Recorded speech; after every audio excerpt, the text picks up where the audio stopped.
Welcome to Wayman Upcurve Solutions Marketing Plan Proposal. We've seen an exciting 6 quarters, and it's time to take a look at what the future brings.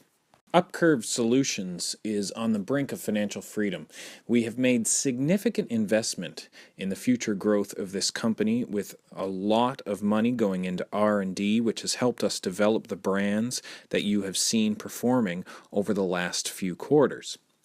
37% of our market share is in the Mercedes target market. We are growing that target market significantly and only a little bit behind the competition. Our R&D has set us up to prepare for the future in the Mercedes target market. We've had $33.5 million in revenue over 4 quarters of active sales. We have positive operating profit in all of those 4 quarters of active sales, and we have a 0.959 creation of wealth score with $9.95 million in research and design and setup costs. So that's pretty significant when you look at it. We've basically broken even with a significant $10 million R&D and setup investment. We occupy the top floor of the office building based on our performance, and we have the best rated ads in 3 priority categories. In order to continue into the future, we have to develop our Creme, Envision, and Wonderlust brands. Those 3 brands are our top priorities, and they have been performing well in the markets. R&D, we need to increase our security suite. Also, we need to invest in a fail-proof ultra-capacity hard drive, an office suite upgrade, and R&D needs to look into a long-life battery, especially for the Wonderlust laptop brand. Pricing increase, we do have some room to move on the Creme brands, and we do have to prioritize the Creme brand sales and advertising. We have to increase training and investment in the sales team in all of our brands, or at least the top 3 priorities, and we have to continue to develop those brands into the future. Our market research has been telling us some pretty exciting news. Basically, our Envision brand, which we're targeting at the innovator market, is the highest rated brand with an 87 score. We also have the highest rating brand in the Mercedes market with our Creme. We just started the Creme brand, as you know, and we have a 70 score in that. And with our R&D and investment in sales, we should be able to increase the Creme revenues quite significantly over the next 2 quarters. Wonderlust is, of course, marketed towards the travelers, and we have a current 75 score in that brand, but we have to continue to develop that into the future as well. We do have room to move on the pricing for the Creme branding, although I'd probably stay pretty close to where we are with both of the other 2 brands. We have a lot of room to grow in the sales force. We're going to talk about that a little bit later because I think it's important to invest in that now. As far as target markets are concerned, Mercedes is our priority 1 target market. Mercedes has the greatest potential for gross margin. Cost of goods sold is, of course, a little bit higher, but there's a bit more room to move in pricing. And we are currently on the low side of the pricing. The Mercedes brand, everybody who is in this target market is perfectly fine with paying the price that we have for the Creme brands. We do need to take a look at the pricing and increase it with the increase of research and design. We have to increase the benefit to the customers if we're going to increase the price, but we do have room to move, and it's important that we are able to do that over the next quarter or 2. We also have to invest heavily right now in the sales force and the training and incentives for that sales force for the Mercedes target market. Priority 2, of course, is the innovator. Innovator was one of our original priorities. It currently sits in 2nd place because the gross margin is not quite as much as what the Mercedes target market is. But we need to continue with this, and of course the innovator is targeted with our Envision brand, and the Envision brand has consistently been a high performer. We do have some room here to grow, but we have to offer more rebate to keep up with the competition. Right now, our pricing is not the best compared to the competition, and we're losing ground versus the competition because of this. We have to continue to develop that brand, including R&D, and we have to look at that closely and tied in with an increase in the sales force. Because it's our second priority, we do need to have a very strong sales force with good training and some incentives. Of course, Traveler has taken over as our third priority, knocking the Workhorse completely out of the top three priorities. But the Traveler, we've been performing quite well with the Wanderlust, and we'll continue to develop that brand into the future. The Wanderlust 2.0 is the current issue of the brand Wanderlust. It's marketed towards the traveler target market. We have to continue developing R&D for this product. We need a long life battery for the Wanderlust. But otherwise, we are rated quite high. We have highly rated ads, but unfortunately, we're underperforming in terms of the brand potential. There is a lot of room to grow, and we have to keep this pricing right where it is as the brand is developed. We can increase later, but right now we're underperforming versus some of the competition. So if we can continue to push the research and development for this one, and we can continue to add benefits for the customers, we should be able to see an increase in revenue in the Wanderlust, and there is a nice gross profit margin in this type of brand. So we'll keep a close eye on this one. But right now, slightly underperforming, but it has been giving us. It's been giving us some market share, so it's worth looking at into the future and continuing to invest in. The Envision brand is one of our original brands. We're currently on Envision 2.0. It is performing well, but we do need to continue to add research and development. There's a lot of places that we can add to this brand to really take off from the competition. We can have a slight price increase because the cost of goods sold is really hurting our gross margin. We're not seeing the gross margin that we are seeing in the creme brands, and so I think there is room to grow slightly in the prices, maybe offer some rebates where we can. But what's really important with the Envision is to add a sales force to increase the performance. Envision is highly rated, and if we can get it out there and get our sales teams trained in selling it, then we should be able to see a significant increase in revenue.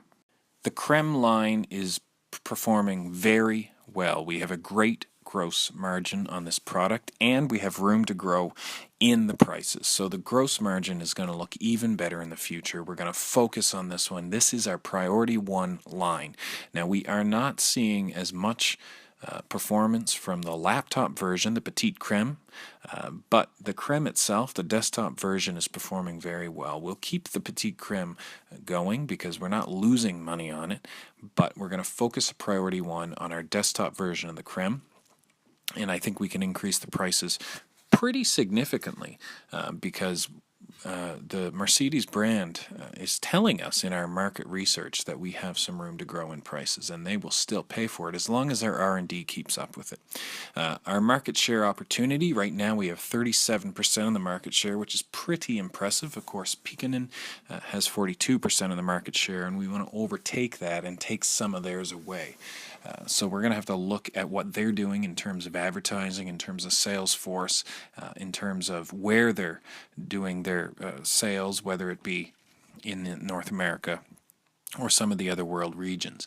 But we have to increase our sales force regardless. I don't want to open any new offices right now, but I want to focus on increasing the sales force and the training and incentives for that sales force for our priority one line, which is the creme line. We get a lot of opportunity here, and we're going to make some money with this line. The Grindstone 2.0 is the lowest performing brand we have. It is one of our original brands. We were focused on the workhorse target market because they were an easy one to get into when we started the company. It is still performing. We are still making some money on it, but we need to take a look at whether or not it's worth continuing. Right now, compared to Rise's Challenger 4, that's the leader in this market. They have more market share than anybody else and significantly more than we do. So we need some serious research and design. We need to take a look at our advertising. We just need to fix the Grindstone. It's a brand that is not performing well. But at the same time, we cannot invest much in the sales force until we make a product that the workhorse target market wants. And right now we don't have one that they want more than some of the other higher performing brands from our competitors. So we must improve this brand to continue selling it. I think it does have some potential for the future, but right now we are behind the game in developing this particular line. Currently, as you know, we do have offices existing in all world regions. We have a footprint in each of the world regions, but APAC is underperforming, and we got to take a look at that and why it's underperforming. Perhaps our sales team needs a bit of a boost there. North America currently is our strongest market, and EMEA is potentially it has a lot of potential, with the right sales team. So if we can increase sales in APAC and EMEA, then they should be able to come up to where we are in North America. Of course, these are emerging markets for us. We have just opened sales offices in most of them. Until this quarter, we've only had one sales office in each of those world regions. So we should be able to see some vast increases in quarter 7 and quarter 8. As we move away, not away from North America, but as we increase our footprint in APAC and EMEA.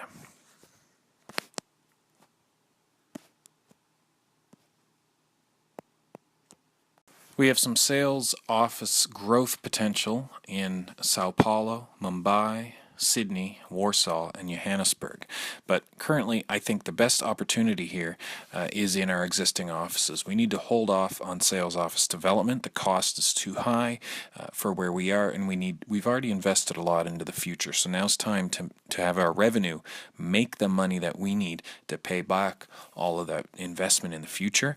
As soon as we are seeing some significant revenue and gross profit margin, then we can look at where we need to open new offices. So instead of investing in new offices, we need to invest in the sales force to capitalize on the offices that already exist. We cannot increase the overhead that we have by opening new offices.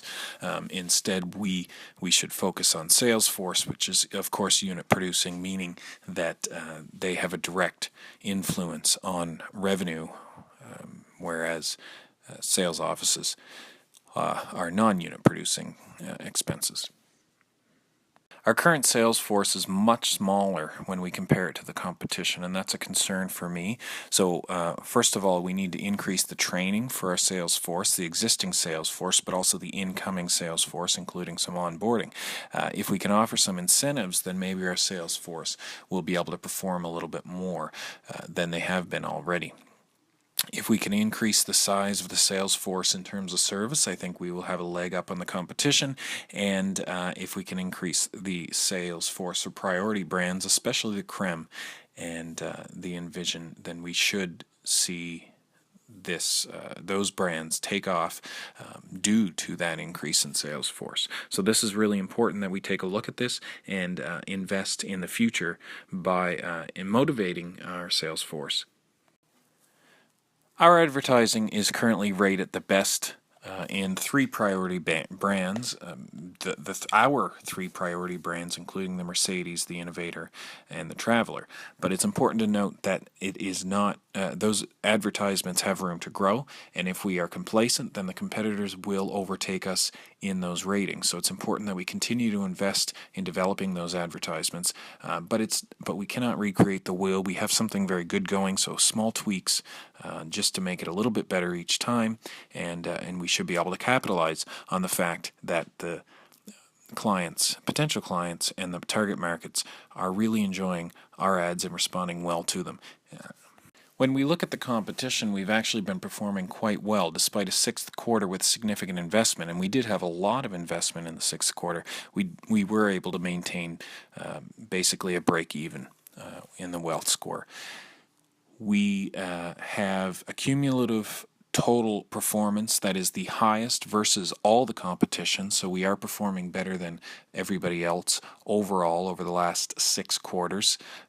We have the best financial performance of all the competition as well, and that is cumulative. And we have the best marketing effectiveness, which we talked about just a second ago, in advertisements. So it's important to note that we are actually quite high in the competition. We also we are in position to have our cumulative wealth in the company skyrocket in the 7th and 8th quarters. We should have no problem, now that we've invested heavily in the early quarters, to take off with the developed brands that we have over the next little while. So you're going to see us having significant revenues with these developed brands as we move into the 7th and 8th quarters, because our investment has already been completed. In terms of the NAU Marketing Administration class, we have currently the best total performance, the best financial performance, and best marketing effectiveness. I believe that we are in a very good position to be the best in class. Right now, yes, we are the best in class. If everybody continued in the 7th and 8th quarter, I do believe that we would significantly increase all of our revenues, and we'd be able to overshoot the rest of the competition quite handily.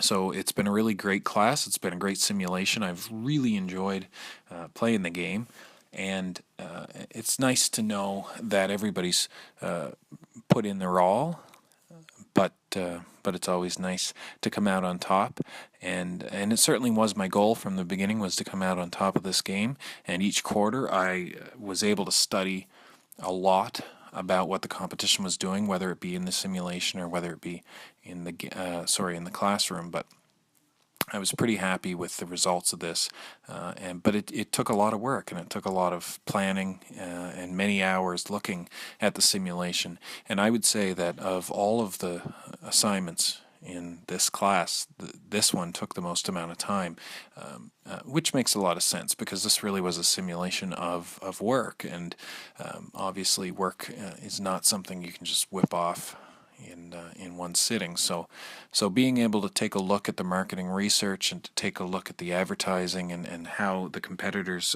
stacked up against you, and making decisions based on all of these factors, was really a great exercise, and I'm pretty happy to have been part of it, and of course even more happy to have come out on top. In conclusion, Wayman's Upcurve Solutions is set to take over the personal computer industry with a strong investment foundation and a plan that will increase revenues incrementally over the next 2 quarters. We are set to profit each quarter moving forward, and it looks like that is regardless of the market demand. We've done a lot of our investment up front, and because of that, we're now set to just make revenue as we develop our brands. Our research and development investments should continue throughout the future to build on a solid foundation of the 3 priority brands, and it is our hope that we can continue these investments incrementally, just a little bit each time, because we've done the bulk of it already. But it is important to continue R&D, and we will continue that into the future. But at the end of the day, the sky is the limit for Wayman's Upcurve Solutions, and we will continue to lead